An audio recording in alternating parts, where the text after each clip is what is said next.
Bonjour frères et sœurs, amis visiteurs, c'est avec une joie renouvelée que nous nous retrouvons ce matin encore, ce matin ensemble dans la présence de notre Dieu pour pouvoir lui apporter un culte qui lui soit agréable. Et nous voulons vraiment célébrer son nom, nous voulons vraiment réjouir son cœur et vraiment que tout au long de cette journée, eh bien, ensemble, mes amis frères et sœurs, nous puissions élever le beau nom de Jésus. Je salue bien entendu tous nos bien-aimés, nos frères, nos sœurs, nos amis qui visitent nos réunions, qui se joignent à nous, que ceux qui suivent, que ce soit de loin ou de près, que le Seigneur vous bénisse, que Dieu vous fasse du bien et que vraiment tout au long de cette journée, eh bien, ensemble, nous puissions célébrer la gloire de notre Dieu. Nous allons sans plus tarder, avant d'entonner quelques chants ensemble, nous allons remettre cette journée entre les mains du Seigneur. Notre Dieu, notre Père, que ton nom soit béni, que ton nom soit loué pour toute cette semaine qui s'est écoulée, cette journée où nous pouvons ensemble célébrer ton nom. Seigneur, merci pour ton amour, merci pour ta grâce, merci pour ta fidélité, merci surtout pour Jésus, ton Fils, qui est mort à la croix, qui a donné sa vie pour nous. Et ce matin, nous voulons te réjouir, nous voulons te chanter, nous voulons te célébrer, Seigneur. À toi et à toi seul soit toute la gloire, au nom de Jésus. Amen. La force est pour celui qui se confie et repose en l'éternel. Oui, en l'éternel. La force est pour celui qui se confie et repose en l'éternel. Oui, en l'éternel. Oh Dieu, tu règnes à jamais. Tu es le Dieu libérateur.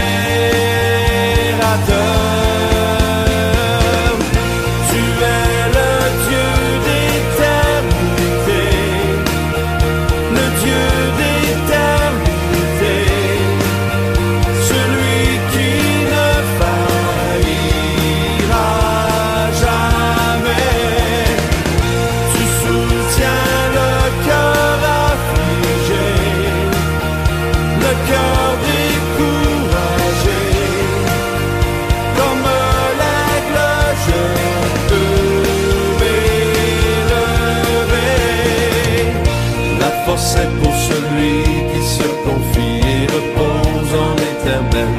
Oui, en l'éternel. La force est pour celui qui se confie et repose en l'éternel. Oui, en l'éternel. Oh Dieu, tu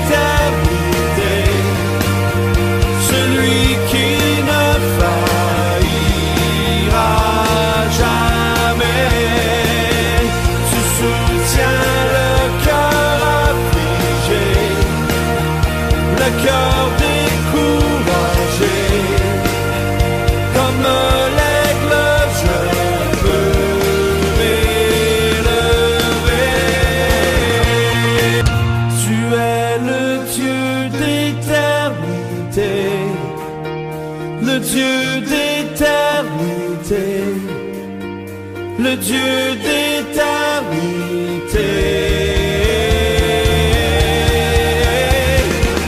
La force est pour celui qui se confie, repose en l'éternel, oui en l'éternel. La force est pour celui qui se confie et repose en l'éternel, oui en l'éternel. Tu es le Dieu d'éternité.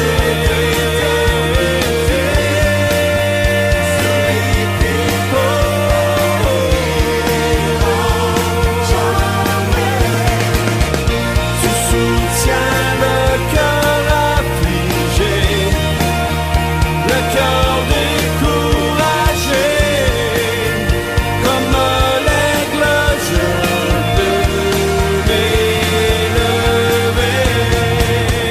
Tu es le Dieu d'éternité, le Dieu d'éternité, celui qui ne faillira jamais. Tu soutiens le cœur affligé, le cœur découragé, comme l'aigle je peux m'élever.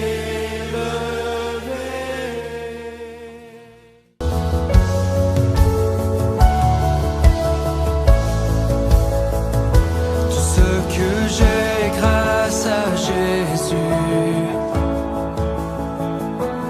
Oui, ses promesses sont pour moi, car il a payé ma rançon. Une fois pour toutes, pour ma liberté, mon assurance est en Christ seul, en sa justice et non la mienne. Mon espoir est en son nom, sa bonté règne et dure à jamais. L'amour est plus fort que la mort.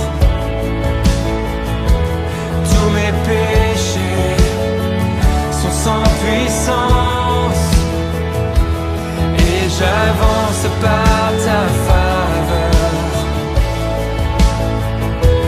Grâce infinie, oh mon salut, mon assurance est en Christ seul, en sa justice et non la mienne.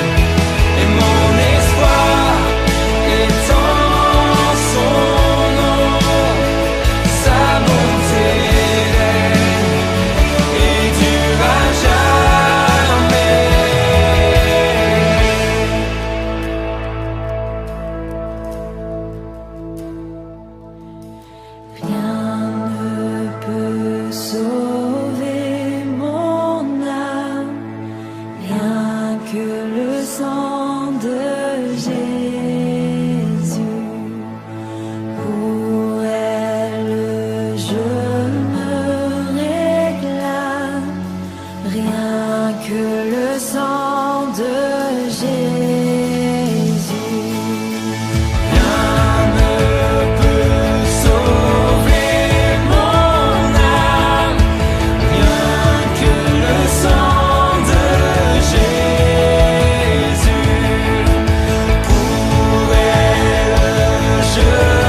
sang de Jésus.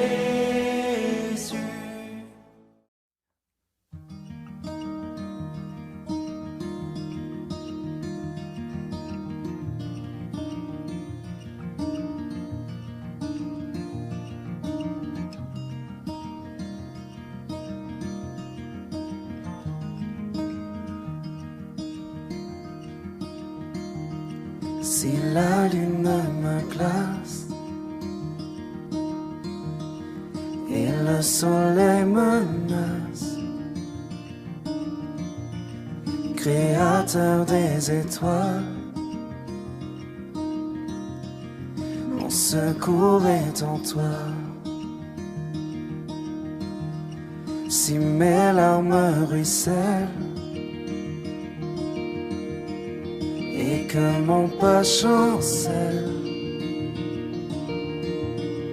Créateur de la terre, mon secours est en toi.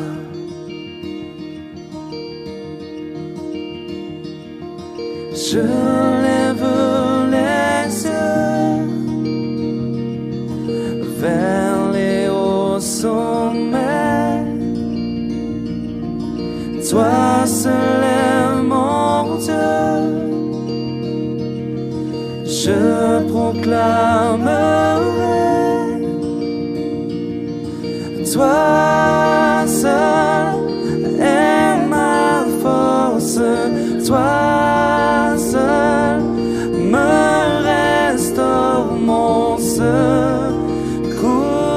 est en toi.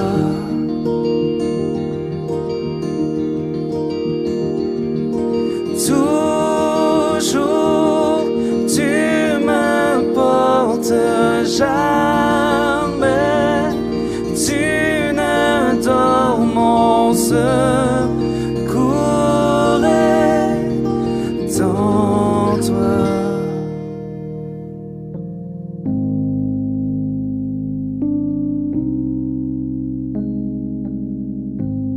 Si la peur m'envahit et mon âme chavire,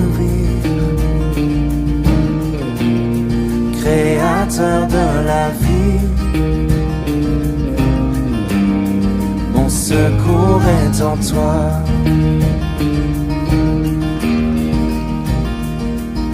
Je lève les yeux vers les hauts sommets. Toi seul est mon Dieu, je proclamerai. Toi seul est ma force, toi seul me restaure, mon secours est en toi.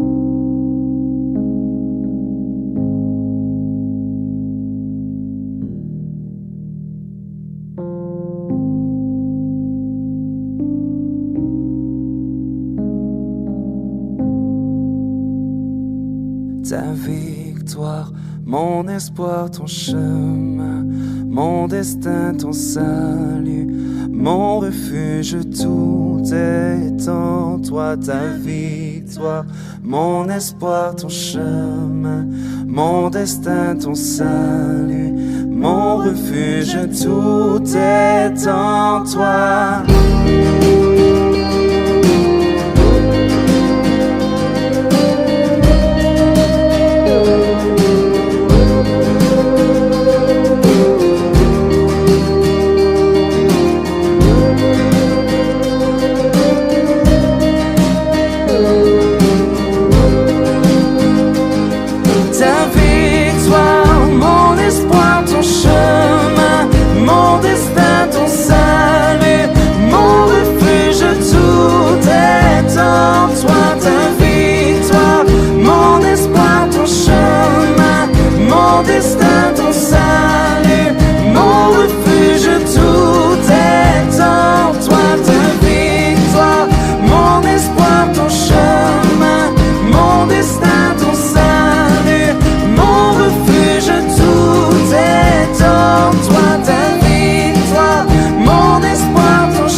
partager, frères et sœurs, ce temps de la Sainte Seine, cette commémoration au travers de ces deux symboles, le pain qui symbolise le corps de Jésus meurtri pour nous, et le vin qui symbolise le précieux sang du Seigneur Jésus qui a coulé sur la croix pour que nos péchés soient lavés. Nous avons préparé à la maison le pain, le vin, et nous allons prendre ensemble, dans l'unité de la foi, ensemble comme un seul homme, eh bien, ce saint repas, nous rappelant combien Dieu nous a aimés. J'aimerais partager ce passage avec vous dans l'Épître aux Philippiens, au chapitre 2 et au verset 5. Voilà ce que l'apôtre Paul nous dit en Philippiens chapitre 2, verset 5. Il dit « Ayez en vous les sentiments qui étaient en Jésus-Christ. Existant en forme de Dieu, il n'a point regardé son égalité avec Dieu comme une proie à arracher, mais il s'est dépouillé lui-même en prenant une forme de serviteur, en devenant semblable aux hommes. Et il a paru comme un vrai homme. Il s'est humilié lui-même, se rendant obéissant jusqu'à la mort, même jusqu'à la mort de la croix. C'est pourquoi aussi Dieu l'a souverainement élevé et lui a donné le nom qui est au-dessus de tout nom, afin qu'au nom de Jésus, tout genou fléchisse dans les cieux, sur la terre et sous la terre, et que toute langue confesse que Jésus-Christ est Seigneur, à la gloire de Dieu le Père. Amen. Jésus n'a pas hésité un seul instant à s'abaisser, à s'humilier, jusqu'à donner sa vie à la croix pour chacun d'entre nous. Combien son amour est grand. Et ce matin, c'est ce que nous voulons célébrer, l'amour de Dieu pour chacun d'entre nous. Seigneur, nous te bénissons ce matin. Vraiment, nous te rendons grâce. Parce que c'est vrai, c'est pour nous que tu as donné Jésus.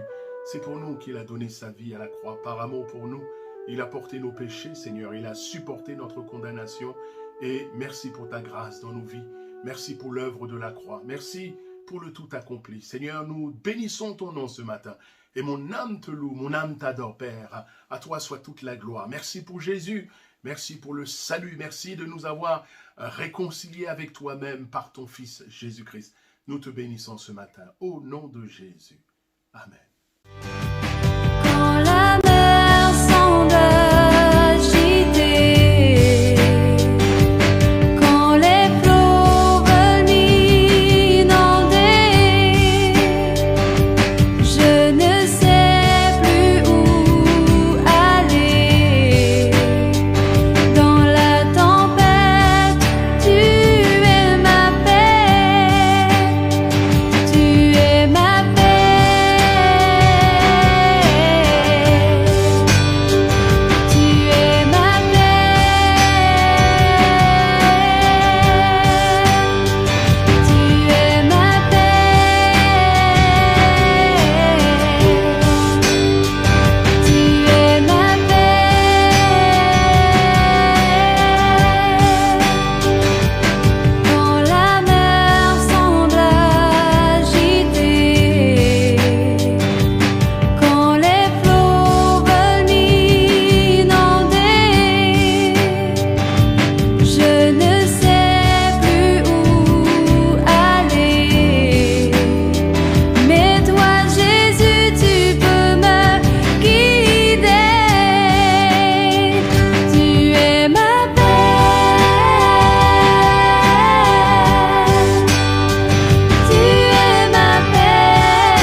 Voilà, bien-aimés frères et sœurs, voilà, sans plus tarder, ce matin encore, nous allons ensemble ouvrir la parole de Dieu, nous allons ouvrir le Saint-Livre, parole de vie, parole de vérité, parole du Seigneur.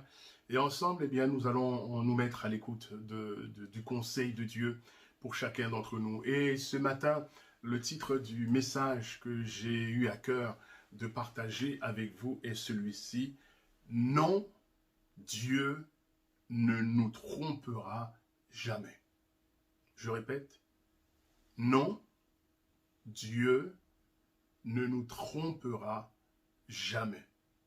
Et mes amis, ceci, c'est une affirmation. C'est une affirmation que je dis ce matin, non, Dieu ne nous trompera jamais. Pourquoi? Parce que ce n'est pas dans sa nature. Ce n'est pas dans son caractère. Ce n'est pas dans la personnalité de Dieu de nous tromper. D'ailleurs, Jésus-Christ, son Fils, dira ceci dans Jean chapitre 4, 14, verset 6. Jésus affirmera, « Je suis le chemin, la vérité et la vie. Nul ne vient au Père que par moi. » Jésus dira, « Je suis le chemin, la vérité et la vie. Nul ne vient au Père que par moi. » Jésus dira entre autres, je suis la vérité. Mes amis, frères et sœurs, Jésus est le seul dans tout l'univers à pouvoir affirmer cela, à pouvoir proclamer cela et dire « Je suis la vérité ». Jésus est la vérité. Et parce que Jésus, Fils de Dieu, Dieu lui-même, est la vérité, alors mes amis, frères et sœurs, il est digne d'être cru. Il est digne que nous lui fassions confiance. Il est digne que nous mettions en lui une confiance sans limite, une confiance sans réserve. Non, mes amis, j'affirme ce matin encore une fois que Dieu ne nous trompera jamais. Que Dieu ne vous trompera jamais. Ce qu'il dit, il l'accomplit. Ce qu'il promet, il le réalise. Le prophète Jérémie, un jour, a pu, au travers des circonstances difficiles, douloureuses qu'il traversait, et par rapport aux promesses que Dieu lui avait faites, Jérémie va poser cette question au Seigneur, à Dieu lui-même, en lui posant cette question, nous lisons cela dans Jérémie chapitre 15, verset 18. Je lis pour vous et avec vous, Jérémie 15, 18, Jérémie demandera à Dieu, en lui disant, au travers des difficultés qu'il traversait, « Serais-tu pour moi comme une source trompeuse, comme une eau dont on n'est pas sûr ?» Voilà la question que Jérémie pose à Dieu. « Serais-tu pour moi comme une source trompeuse, comme une eau dont on n'est pas sûr ?» En fait, Jérémie se posait la question à Dieu, ce Dieu qui avait affirmé « Je suis la source d'eau vive ».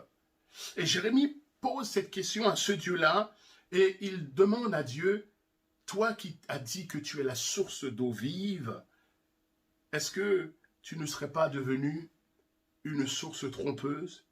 En un mot, une source dont on n'est pas sûr. En fait, Jérémie craignait, Jérémie avait peur que Dieu ne le déçoive.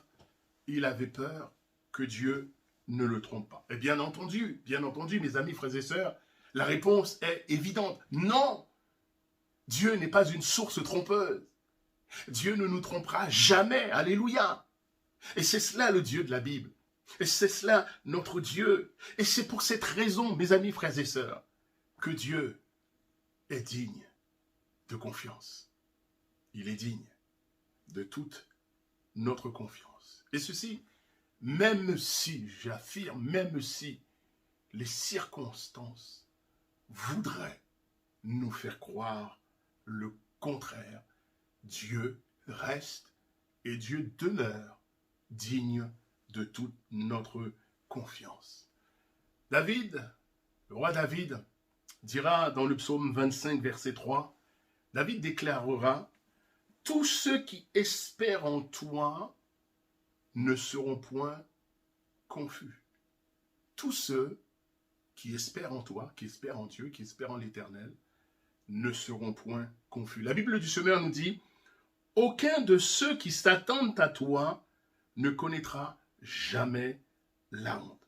L'apôtre Paul va aussi dire ces paroles pour ce qui concerne notre salut, bien entendu, mais pas seulement notre salut, pour toutes les circonstances de notre vie.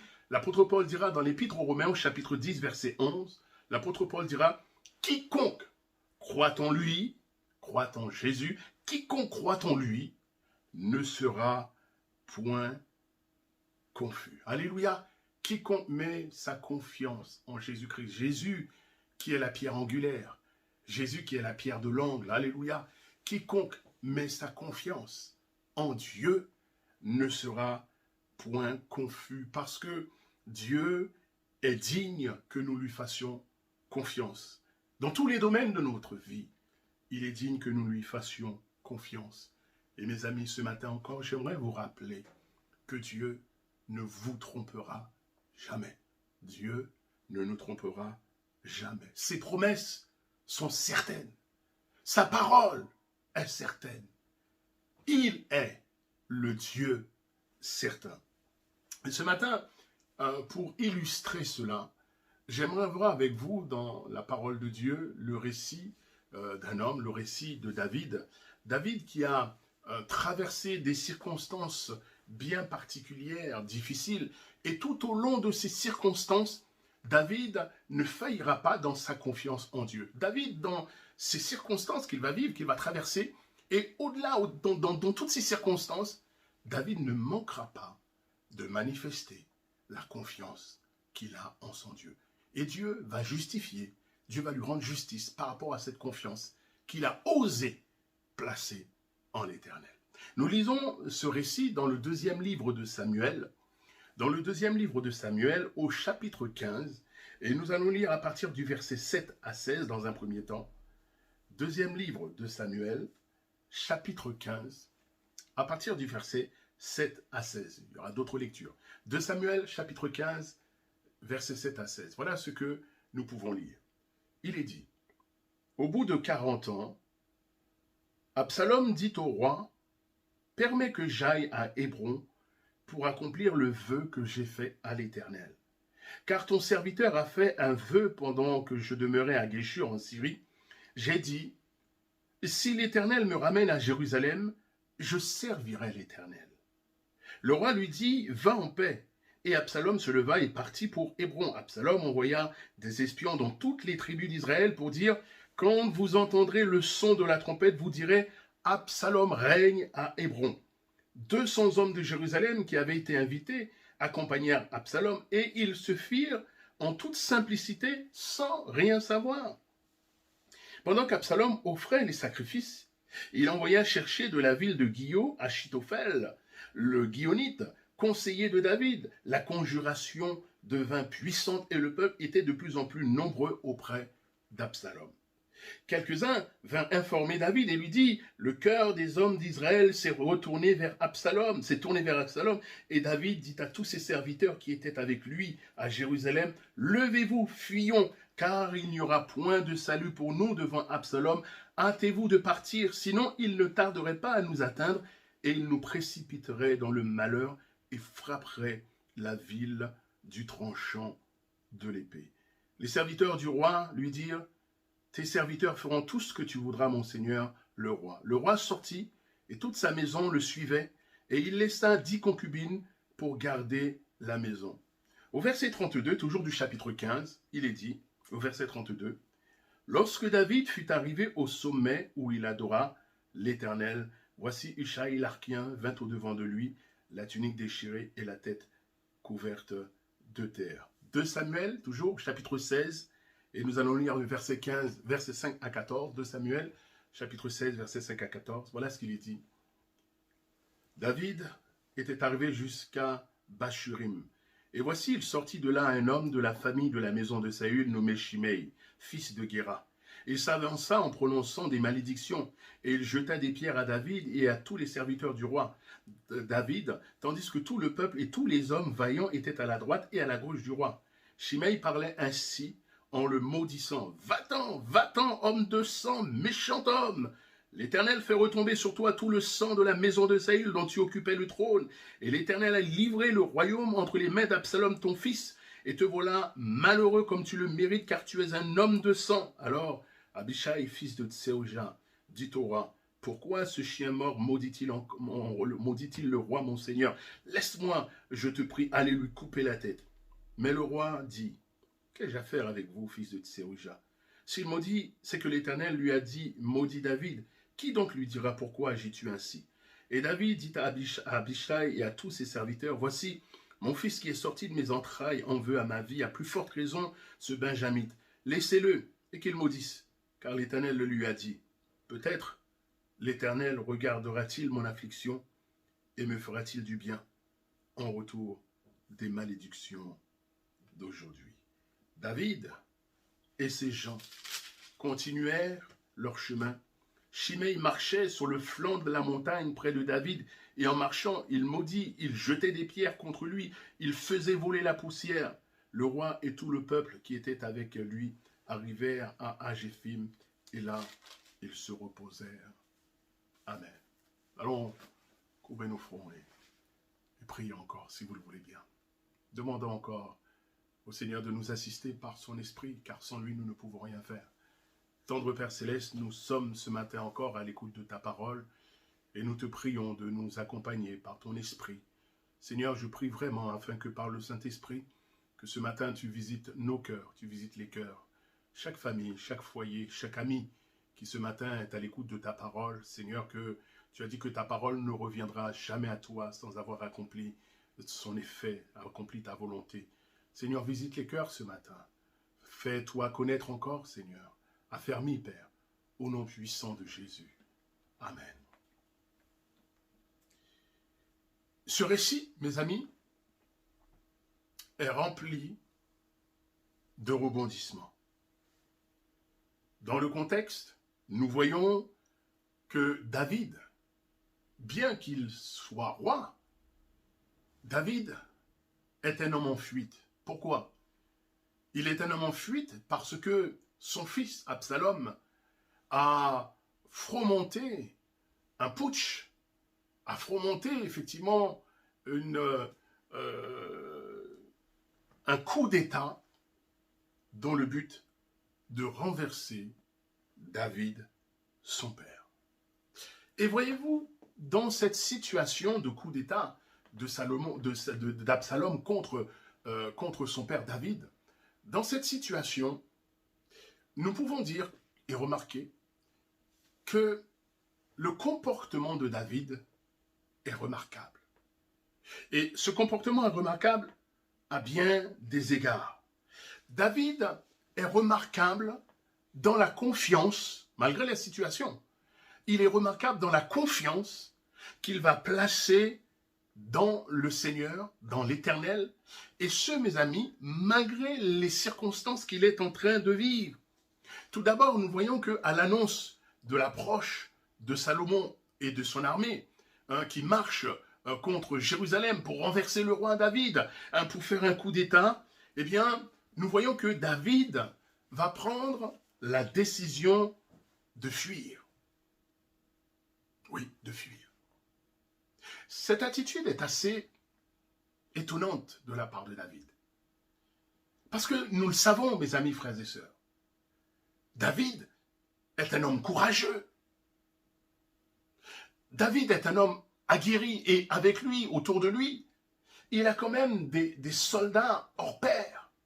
Il a quand même des hommes remarquables, qui sont téméraires, qui sont aussi aguerris que lui et certains même davantage. David, c'est celui qui, des années plus tôt, s'est lancé à l'encontre de ce géant Goliath, alors que tout le peuple d'Israël avait peur. David se lance contre Goliath dans cette confiance extraordinaire dans l'Éternel son Dieu. Il va affronter Goliath avec une fronde et seulement 5 pierres polies. David, oui, est un homme aguerri. Maintenant, c'est un homme également courageux. Et pourtant là, nous voyons qu'il fuit. Alors, on peut se poser la question, est-ce de la lâcheté de la part de David? Est-il devenu faible avec les années? Loin s'en faut, mes amis. Loin s'en faut. Dans cette circonstance où David a choisi de fuir plutôt que de combattre, de sa part, c'était très loin d'être de la faiblesse ou encore de la lâcheté. Mais c'était plutôt, de la part de David, mes amis, frères et sœurs, c'était plutôt un acte de confiance. Oui, un acte de confiance. Cette confiance qu'il avait placée dans les autres, qu'il avait placée dans le Seigneur. Et c'est vrai que quand David va prendre la décision de s'enfuir, ce n'est pas parce que David voulait sauver sa tête ou parce que David avait peur pour lui-même. Non, ce n'était pas pour cela. Mais en prenant la fuite, David pensait surtout à sa ville, à la ville de Jérusalem. Cette ville qu'il aimait tant. Il pensait aussi à son peuple, aux habitants de Jérusalem. Ce peuple qu'il aimait tant. Jérusalem, mes amis, pour David, était tellement précieux. Parce que Jérusalem, c'était la ville où Dieu habitait dans son tabernacle. Jérusalem, c'était le lieu où se trouvait l'arche de l'Éternel. Et David voulait aussi, mes amis, éviter qu'il y ait un bain de sang dans la ville de Jérusalem. Il voulait éviter qu'il y ait des dommages collatéraux, voyez-vous. Parce que s'il avait résisté, s'il avait accepté, décidé d'affronter son fils Absalom et ses hommes, malheureusement, bien des hommes parmi le peuple seraient morts. Et Absalom n'avait pas ce souci du peuple, loin de là. Donc David, qui ne voulait pas que le peuple pâtisse de cela, a préféré, par amour, parce qu'il pensait aux autres, parce qu'il pensait au peuple, alors il a préféré prendre la fuite plutôt que d'affronter Absalom. Dans 2 Samuel, chapitre 15, verset 14, voilà ce qu'il est dit. Et David, alors qu'il apprend que Absalom est en marche avec son armée pour venir l'affronter à Jérusalem, 2 Samuel 15, 14, il dit, David dit à tous ses serviteurs qui étaient avec lui à Jérusalem, levez-vous, fuyons, car il n'y aura point de salut pour nous devant Absalom. Hâtez-vous de partir, sinon il ne tarderait pas à nous atteindre, et il nous précipiterait dans le malheur, et frapperait, vous entendez, et frapperait la ville du tranchant de l'épée.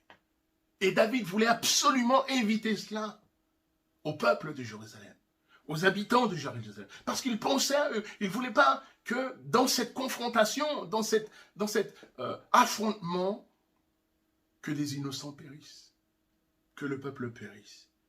Il voulait épargner la ville d'être frappée du tranchant de l'épée, ce que certainement Absalom n'hésiterait pas à faire. Alors David va accepter de prendre sur lui.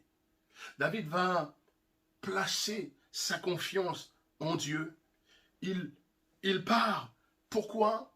Parce qu'il pensait aux autres. En fait, en plaçant sa confiance en Dieu, David laisse le soin à Dieu de juger la situation.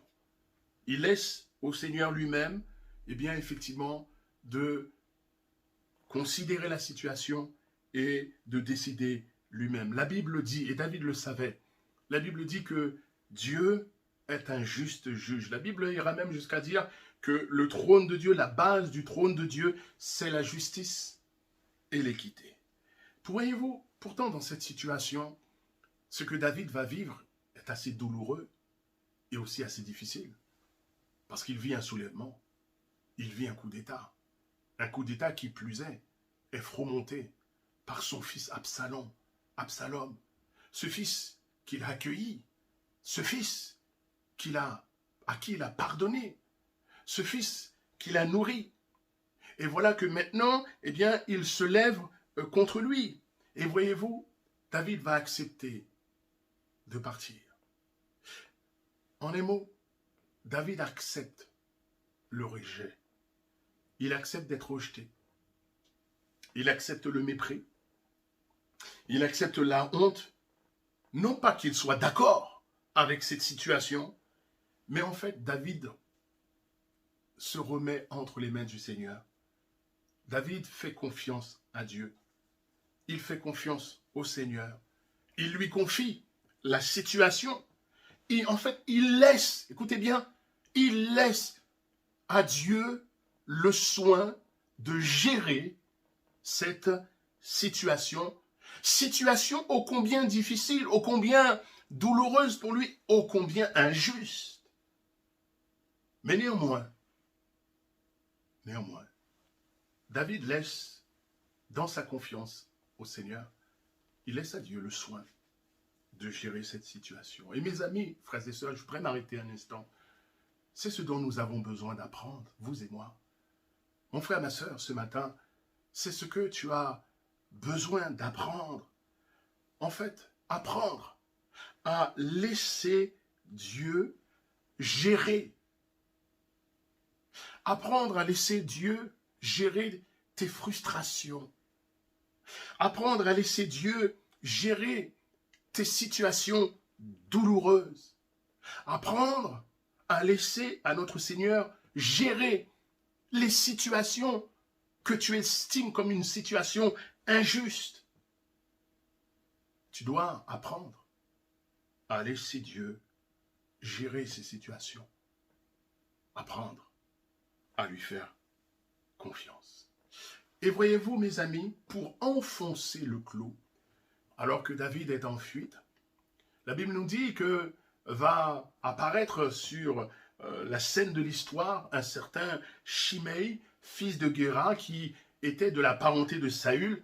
Et Shimei va commencer à invectiver David, à l'insulter, à lui lancer des pierres, à lui lancer de la poussière, et même, alors que c'est le roi, à le maudire. À un point tel que le soldat qui est avec David, Abishai, il va dire, écoute, est-ce que c'est insupportable? Est-ce que tu veux que j'aille lui couper la tête? Et regardez ce que David va dire. David dira dans 2 Samuel 16, verset 11-12, « Laissez-le, et qu'il maudisse. Car l'Éternel le lui a dit, peut-être l'Éternel regardera-t-il mon affliction et me fera-t-il du bien en retour des malédictions d'aujourd'hui. » Une autre version dit, peut-être l'Éternel considérera-t-il ma situation misérable et changera-t-il la malédiction d'aujourd'hui en bien. Mes amis, frères et sœurs, cette parole de David est remarquable parce que David était conscient que Dieu seul avait la capacité de changer le mal en bien. David est conscient que Dieu et Dieu seul a la capacité de changer l'injustice en justice. Parce que David s'est confié en l'Éternel, il s'est confié en Dieu. David a appris à s'humilier devant Dieu. Il sait que Dieu est celui qui fait grâce aux humbles. Alléluia. Dieu est celui qui fait grâce aux humbles. Alors, il choisit, mes amis, il choisit de laisser la situation entre les mains du Seigneur et de laisser Dieu gérer cette situation. En un mot, il fait confiance au Seigneur. Et d'ailleurs, pour qualifier cette attitude de David, l'apôtre Pierre dira bien des années plus tard dans 1 Pierre chapitre 2, dans l'épître de Pierre, 1 Pierre chapitre 2 versets 19 à 24, regardez ce que l'apôtre Pierre va dire qui décrit cette situation de David. Pierre dira, 2 Pierre chapitre 19 à 24, en effet, c'est un privilège que de supporter des souffrances imméritées par motif de conscience envers Dieu. Quelle gloire y a-t-il en effet à endurer un châtiment pour avoir commis une faute? Mais si vous endurez la souffrance tout en ayant fait le bien, c'est là un privilège devant Dieu. Et c'est à cela que Dieu vous a appelé, car le Christ aussi a souffert pour vous, vous laissant un exemple pour que vous suiviez ses traces. Il n'a commis aucun péché. Ses lèvres n'ont jamais prononcé de mensonge. Injurié, il ne ripostait pas par injure.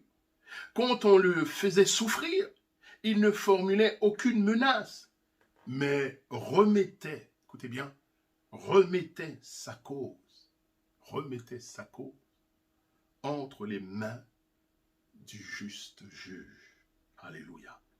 Il a pris nos péchés sur lui et les a portés dans son corps sur la croix, afin qu'étant morts pour le péché, nous menions une vie juste. Oui, c'est par ses blessures que vous avez été guéris.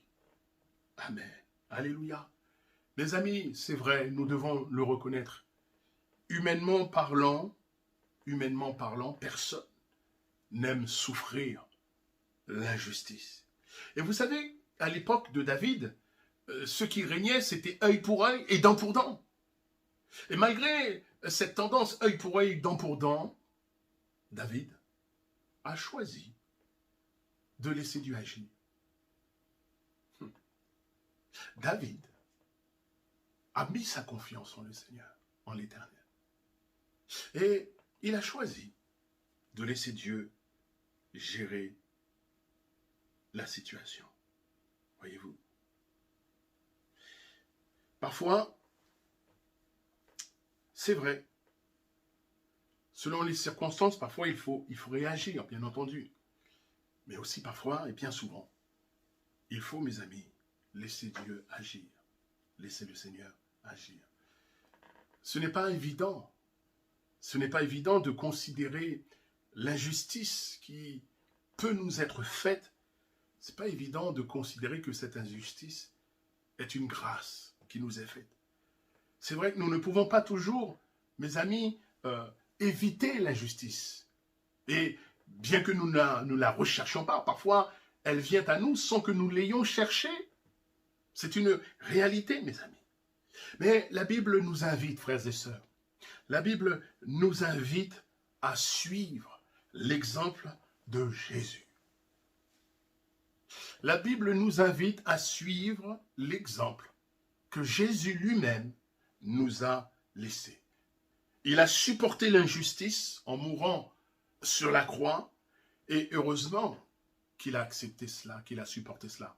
Parce que s'il ne l'avait pas accepté, s'il n'était pas mort à la croix, nous n'aurions pas pu être sauvés, mes amis. C'est donc une grâce que Jésus-Christ nous a fait en acceptant, frères et sœurs, en acceptant les souffrances causées par l'injustice. Les souffrances de Jésus sont pour nous, je dirais, un cadeau immérité.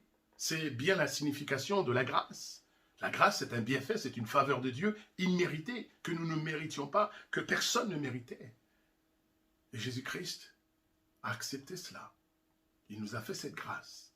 Alléluia, imméritée à chacun d'entre nous.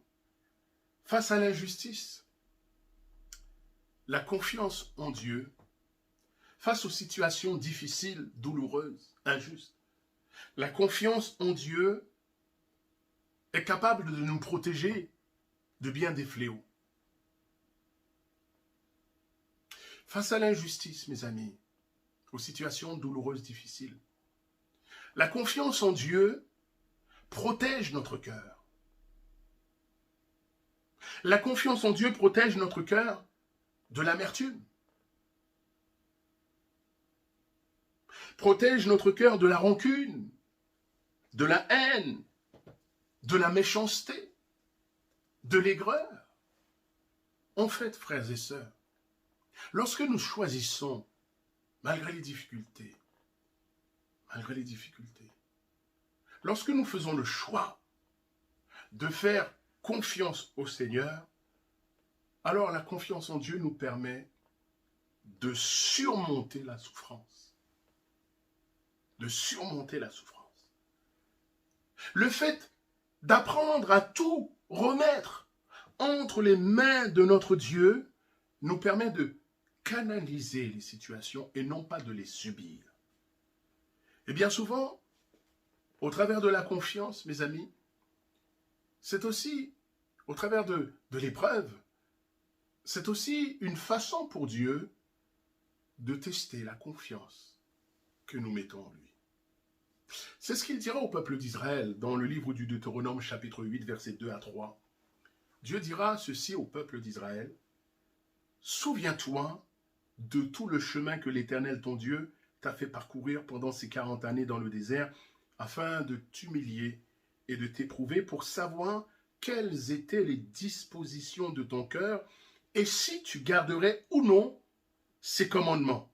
Il t'a humilié, il t'a fait souffrir de la faim, et il t'a nourri de la manne que tu ne connaissais pas et que n'avaient pas connue tes pères, afin de t'apprendre que l'homme ne vit pas de pain seulement, mais que l'homme vit de tout ce qui sort de la bouche de l'Éternel. » Amen. Alléluia.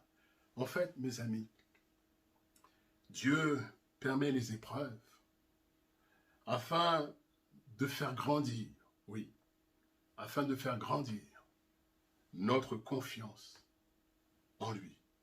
Faire grandir notre confiance en l'Éternel, notre Dieu.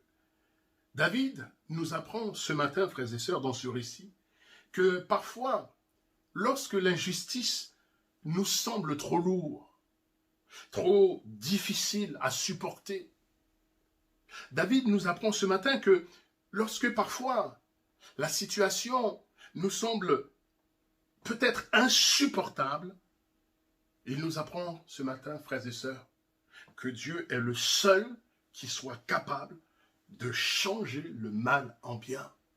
Alléluia. Dieu est le seul qui soit capable de changer l'injustice en justice.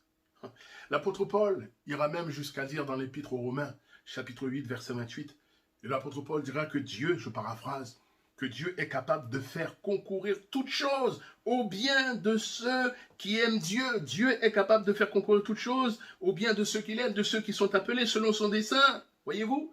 Et là, David va, dans cette situation, David va chercher Dieu et David va répandre son cœur, son chagrin, sa déception. David va répandre son cœur devant Dieu. De Samuel 15, 30, il est dit, David monta la colline des Oliviers. Il montait en pleurant et la tête couverte. Et il marchait nu-pieds. Et tous ceux qui étaient avec lui se couvrirent aussi la tête. Et il marchait en pleurant. Verset 32. Lorsque David fut arrivé au sommet où il adora l'Éternel. Sur la montagne des Oliviers, la Bible nous dit que David va pleurer devant Dieu. Il va répandre son cœur. Il va répandre devant le Seigneur son Dieu tout son chagrin, tout son désespoir, toute sa douleur, toute sa souffrance, toute sa déception. Et ce qui est remarquable, c'est de voir que bien des siècles après, un autre roi va aussi gravir la montagne des Oliviers. Un autre roi va aussi pleurer dans la présence de Dieu, répandre son cœur. Ce roi, mes amis, eh bien, c'est un roi qui est bien plus grand que David. C'est le roi des rois. C'est Jésus-Christ, le Fils de Dieu. Jésus va se retrouver seul sur cette montagne, à part, à l'écart. Et là, il nous est dit que dans sa prière, des grumeaux de sang vont tomber par terre. Dans ce temps particulièrement difficile pour Christ, Jésus va placer toute sa confiance en Dieu. Toute sa confiance. Et il dira même, c'est Père, que ta volonté se fasse, et non la mienne. Et là, la Bible nous dit, Christ va remporter la victoire. Parce qu'en allant à la croix, il va marcher en vainqueur. Et sur la croix, en donnant sa vie pour nous, c'est là qu'il va remporter la plus grande victoire. Alléluia. Sur cette montagne, Christ a remporté la victoire. Et sur la croix, c'était l'affirmation de sa victoire. Et la Bible nous dit que sur la croix, Jésus-Christ a porté nos souffrances. Tes souffrances, mon frère, ma soeur, Christ les a portées. Ce matin, je voudrais te dire tes douleurs, ce qui te fait souffrir. Jésus les a portées. Tes frustrations, tes déceptions. tes maladies.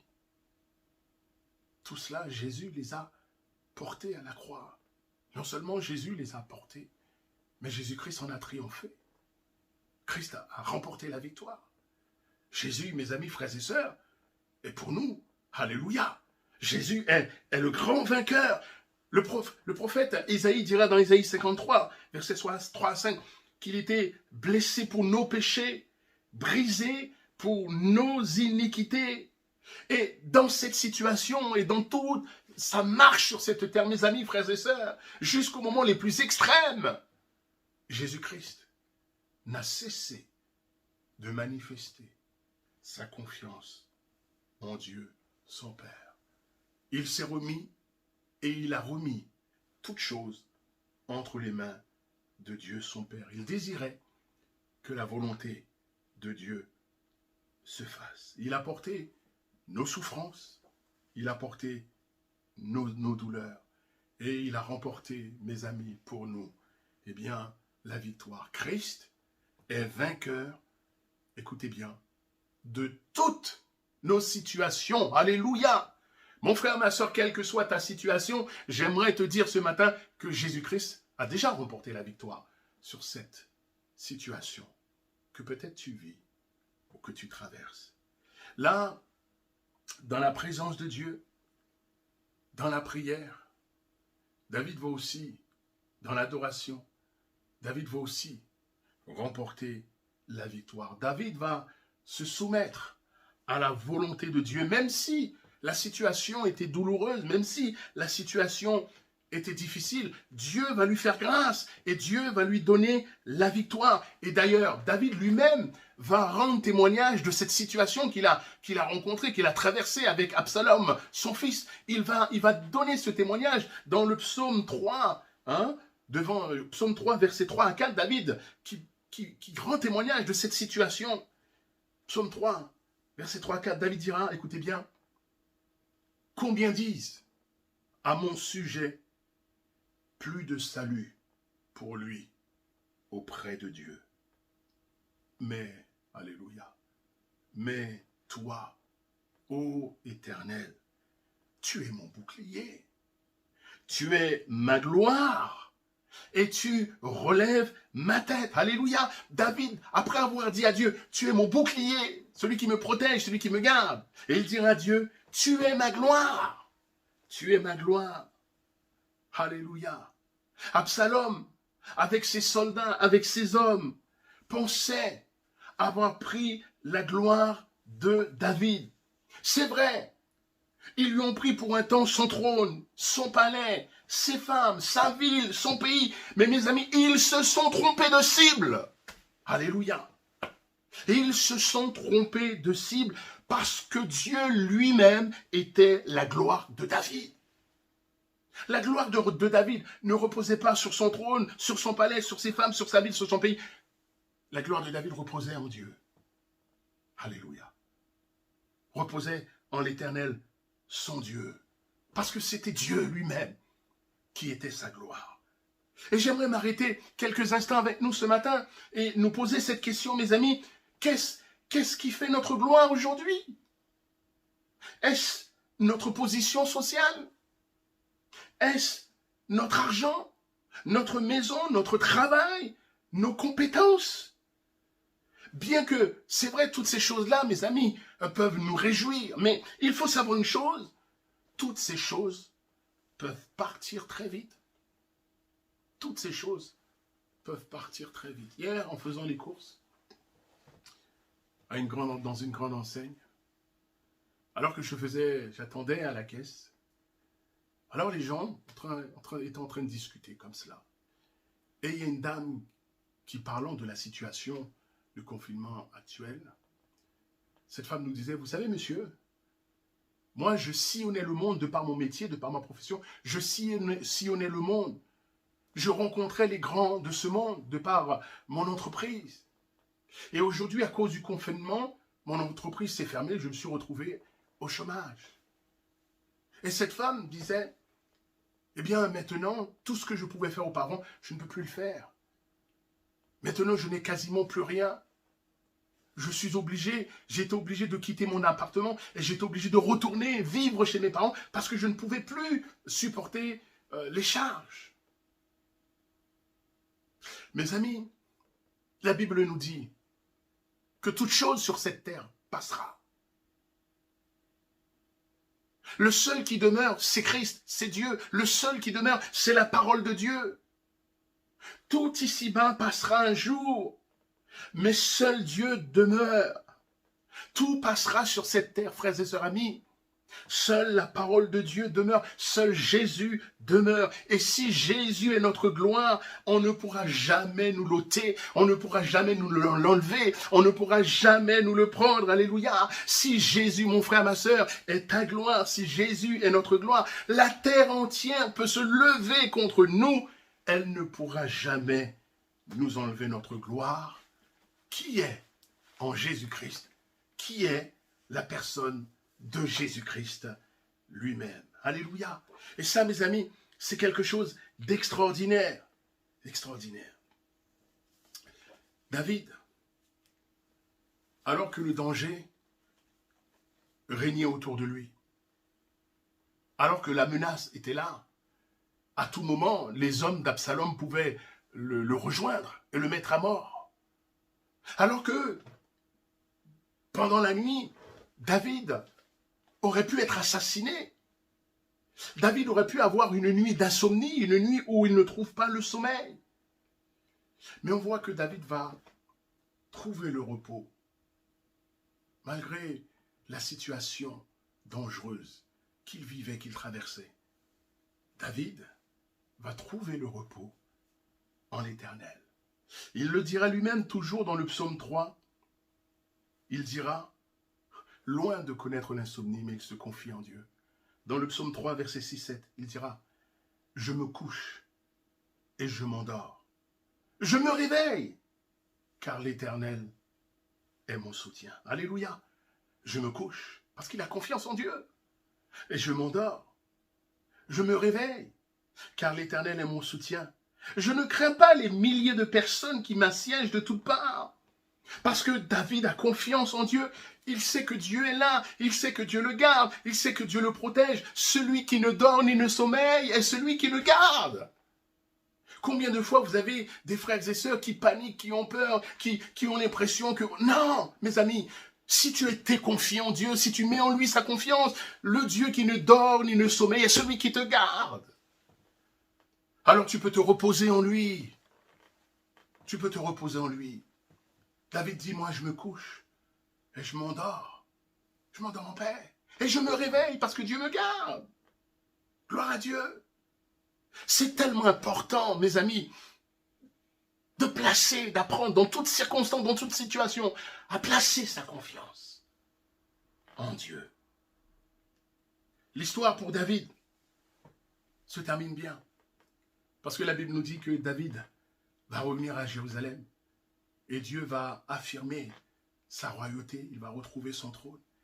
Et Dieu va confirmer cette confiance que David avait placée en lui. Et ce matin, pour conclure, j'aimerais nous dire ceci. Oui, non, mon frère, non, ma sœur, non, ami, non. Dieu ne nous trompera jamais. Dieu ne vous trompera jamais.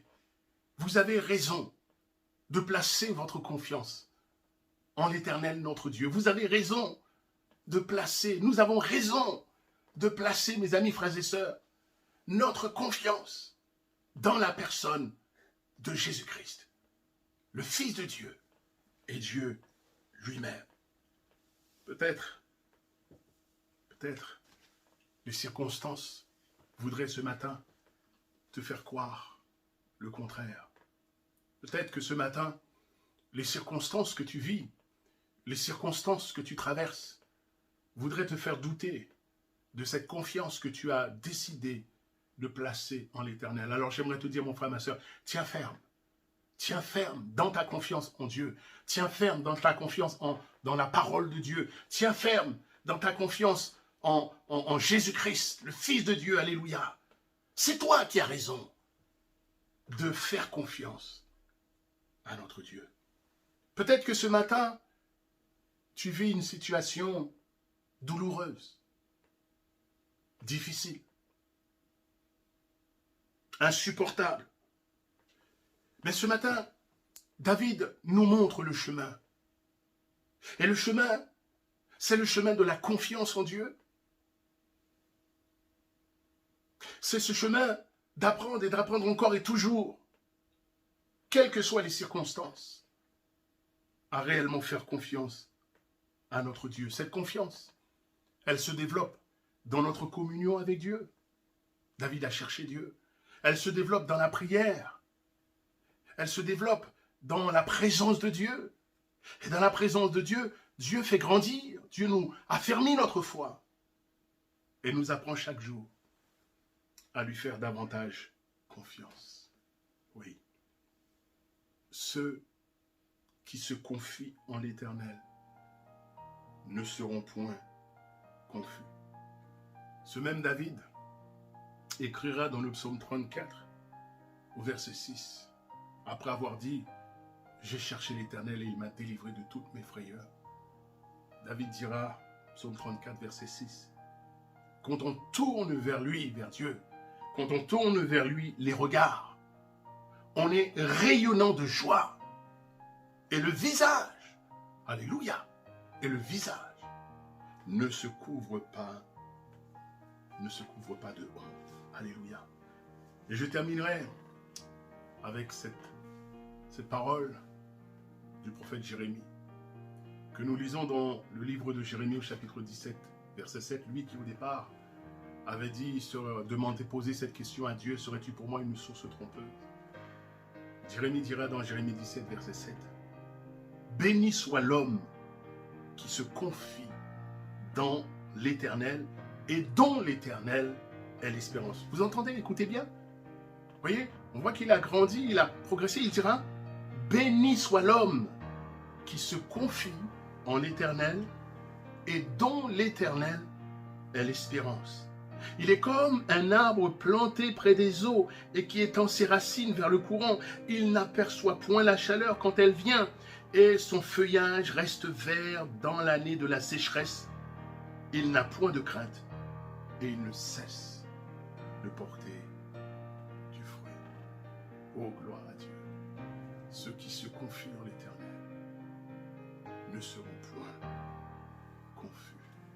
Mes amis, frères et sœurs, comme David ce matin, j'aimerais t'inviter, oui mon frère ami, j'aimerais t'inviter ce matin à placer ta confiance en Dieu, en Jésus-Christ, à faire de tout ton cœur cette prière, Seigneur Jésus, je mets ma confiance en toi, je mets mon espérance en toi.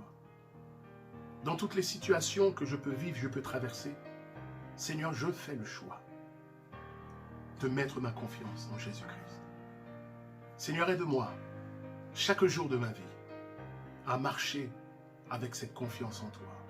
Aide-moi à développer cette confiance dans ma relation, ma communion avec toi. Et si tu n'as jamais mis ta confiance, si tu n'as jamais fait cette démarche d'accepter Jésus-Christ, de le recevoir, pourquoi ne pas le faire ce matin? Ne veux-tu pas, au travers de toutes ces circonstances qui nous environnent, comme David, pouvoir dire, Seigneur, tu es mon bouclier, tu es ma force, tu es ma gloire. Et c'est toi qui, en toutes choses, me garde, me protège, qui relève ma tête. Veux-tu ce matin, ami, inviter Jésus-Christ dans ton cœur, comme ton Sauveur, comme ton Seigneur? Veux-tu lui confier les rênes de ta vie? Cela est simple. Cela est très simple. Là où tu es, à la maison, dans ton cœur, simplement dire, Seigneur Jésus,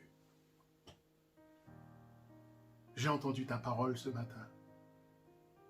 Pardonne-moi pour toutes les fois où je ne t'ai pas fait confiance. Pardonne-moi, Seigneur, parce que je suis un homme pécheur. Ce matin, je vais t'inviter dans mon cœur comme le sauveur de mon âme. Seigneur, viens, sois le berger de ma vie. Je veux te reconnaître comme mon sauveur, celui qui est mort pour moi, qui est ressuscité. Et à partir d'aujourd'hui, je fais le choix, je prends la décision de me confier en toi. Alléluia. Christ est là. Et si tu as fait cette démarche, alors plus jamais les choses ne seront comme avant. Dieu va conduire ta vie. Mes amis, frères et sœurs, que Dieu vous bénisse. Quelle grâce, surtout dans les temps troublés que nous vivons. Quelle grâce de pouvoir dire, c'est en Christ que j'ai mis ma confiance. Alléluia. Que chacun d'entre vous, vous appreniez réellement à lui faire confiance, à le laisser gérer ce qui vous dépasse, le laisser gérer vos situations. Dieu est fidèle et Dieu est digne de confiance. Que Dieu vous bénisse. Bon dimanche à tous et à très bientôt.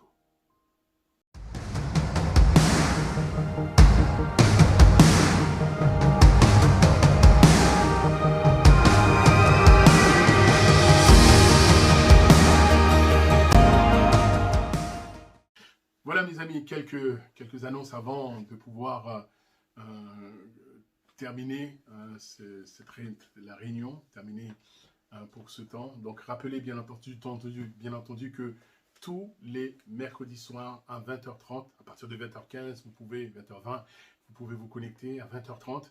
Nous avons bien sûr notre réunion de prière via Zoom, via l'outil Zoom, donc un lien vous est envoyé donc dans la journée, et le soir à partir de 20h20, vous pouvez vous connecter et nous avons bien sûr notre réunion de prière à partir de 20h30. Donc mercredi prochain, Dieu voulant, nous nous retrouvons ensemble via l'outil Zoom à partir de 20h30. Vous avez les salutations de Mama, notre sœur Mama, très connue dans l'église. J'ai rencontré notre sœur, elle était rayonnante, elle était contente et j'étais aussi content de la retrouver. Donc vous avez les salutations, elle était avec son fils. Vous avez les salutations de notre sœur Mama. Vous avez également les salutations de notre sœur Julie. Donc j'ai eu notre sœur au téléphone. Elle se remet tout doucement, tout doucement, effectivement, ses forces le reviennent. Donc elle remercie l'Église pour ses prières. Donc notre sœur va mieux et nous voulons continuer à prier pour elle, pour que le Seigneur continue à la rétablir. Rappelez que le dimanche 21 mars, donc après le culte, nous avons la réunion de jeunesse. Nous nous retrouverons donc le dimanche 21 mars à partir de 14h30. Le dimanche 21 mars, 14h30, nous nous retrouvons donc bien sûr avec les jeunes, réunions de jeunesse. Rappelez bien sûr que le premier dimanche, le 7 mars, nous avons aussi notre temps de jeûne et de prière à partir de 11h45, nous nous retrouvons ensemble pour ce temps de jeûne et de prière. Notez aussi cette date, le dimanche 16 mai. Le dimanche 16 mai, nous allons faire ensemble donc une action commune avec l'église de Poissy, notre frère le pasteur Dominique Taïfé. Ensemble, nous ferons donc une action commune, donc le dimanche 16 mai, et nous avons invité donc le chanteur Pierre Lachat. Donc voilà, donc je vous donnerai bien sûr plus de détails, mais notez bien cette date, donc pour l'après-midi à partir de 14h30, donc bien sûr, donc nous aurons une action commune avec nos bien-aimés de l'église de Poissy, avec le pasteur Dominique Taïfé, bien sûr, et tous nos frères et sœurs, donc par la venue du chanteur Pierre Lachat. Voilà mes amis, frères et sœurs, que Dieu vous bénisse, passez un bon dimanche, que vraiment vous puissiez garder toutes ces choses dans votre cœur. Et je vous dis à très bientôt. Amen. Si la lune me glace et le soleil menace, créateur des étoiles, mon secours est en toi. Si mes larmes ruissellent et que mon pas chancelle, créateur de la terre, mon secours est en toi.